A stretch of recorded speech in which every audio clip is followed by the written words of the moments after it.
Alright guys, welcome to the video, and I gotta say, I think Gaijin just saved ARB. I really do, and let me explain. I've been having an amazing time playing the game this patch.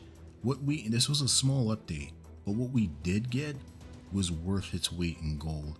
I mean, I've been playing glorious amounts of ARB. I've been using my MiG-29, my F-14, my F-16.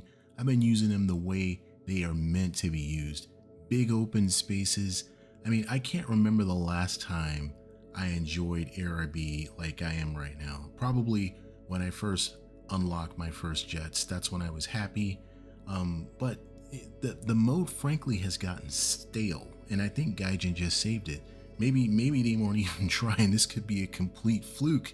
But like I said, ARB was getting stale, at least for me, and I know a lot of you probably think the same. With the same rinse and repeat furball death matches, I was just getting tired of the furball in the middle of the map.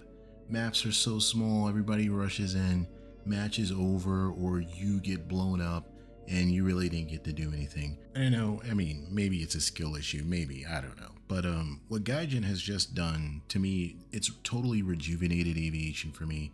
And as of today, I just saw Gaijin just updated ARB now 16 versus 16. So 32 people in a match instead of the old 12 versus 12. So I guess maybe the maps were so big that they needed to put more jets in. But you know, we'll see how that plays out. So this is what top tier players have been asking for. This is so much better, I think, than the EC map, the EC maps that we were using that Gaijin had put in. That mode was okay. They seem to be experimenting with it. I think I prefer this format over the EC maps though. So these larger maps like Pyrenees, Vietnam, Sinai, Golan Heights, to me, they just allow you more freedom of maneuver and freedom to evade, frankly. I'll get into some specifics here. So what Gaijin did is, you know, they have a new layout of the airfields, and the airfields are located 46 kilometers away from the mission center. So, I mean, the effect of that is, like I said, the deathmatch feel is over. The furball is far more manageable. I mean, you can really just avoid it. I mean, you could always avoid it, but you have even more space to avoid it and actually use some kind of tactics, you know, to get the most out of your aircraft. The matches do tend to last longer though, and at least for me, you seem to get fewer kills, but I think it feels better to get those kills. I mean, I've been averaging about 2 to 3 kills per match since this change, and even though it's, you know, it's not 4 or 5 or 6 kills, but I feel like I earned those kills. Even though there are a lot fewer kills, it just feels more fun to do it.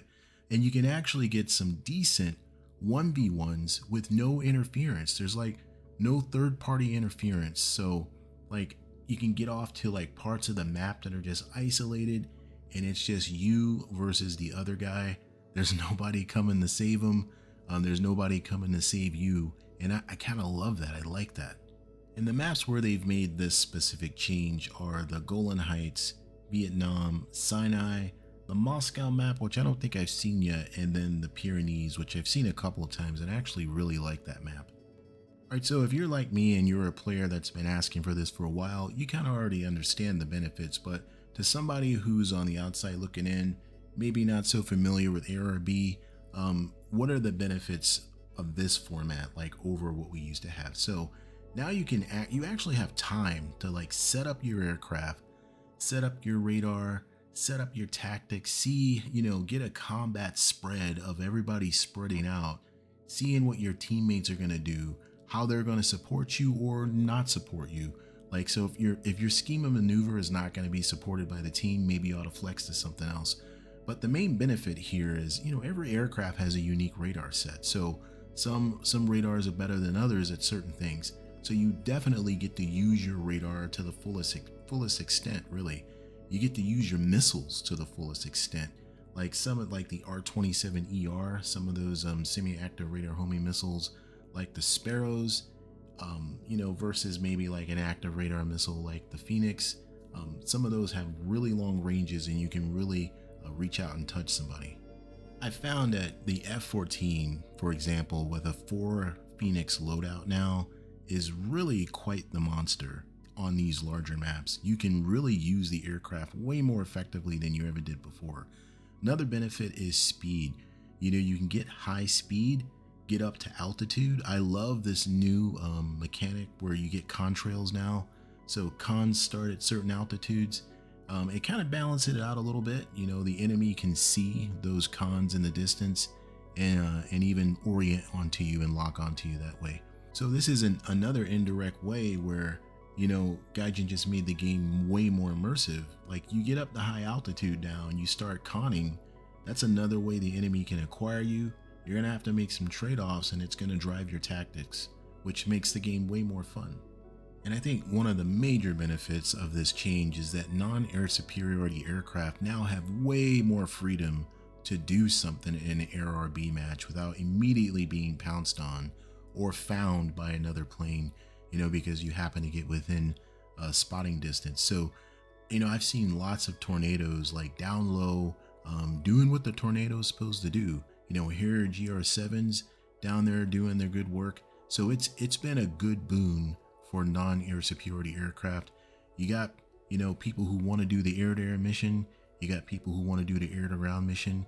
I think it's way more equitable in this type of format.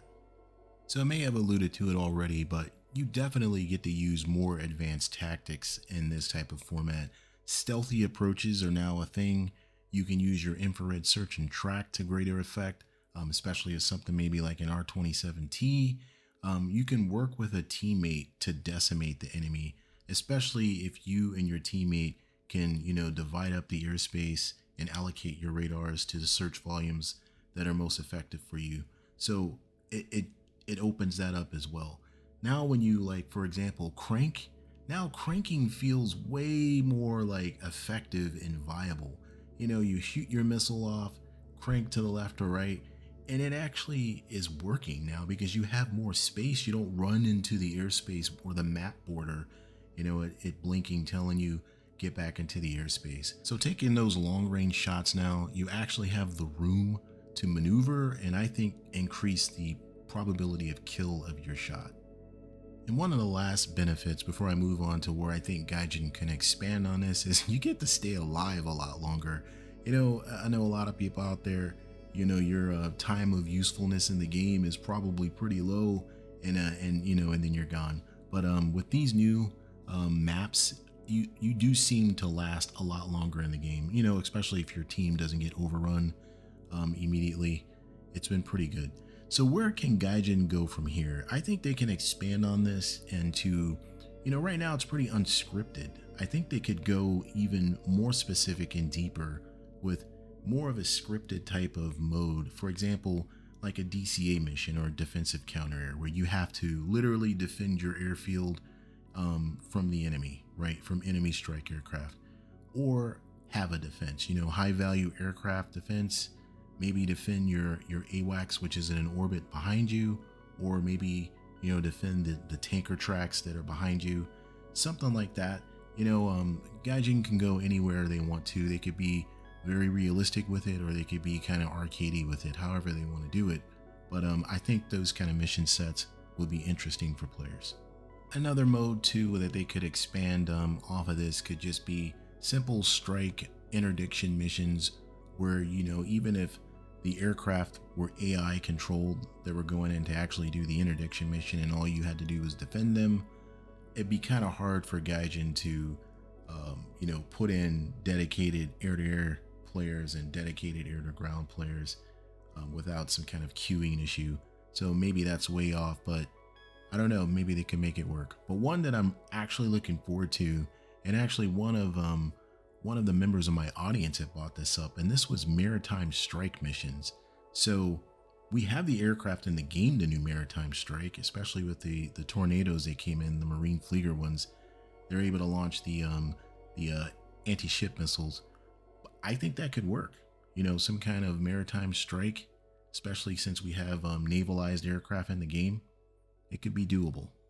And that's definitely in the future once we get more modern ships in the game. I think right now it would be kind of a ruffle stomp with, the era of ships that are in the naval part of the game. But what do you guys think? You think this is what we asked for and we finally got it? I personally am glad to see this development come because I was getting pretty bored of ARB the way it was. But this is, like I said, totally rejuvenated it for me. I love playing it now. But let me know what you guys think. And as always, I appreciate you watching. If you liked the video, please hit that like button for me. It really helps the channel out. And if you're not subscribed, consider subscribing. I would love to have you. All right. Thank you, and I'll see you in the future.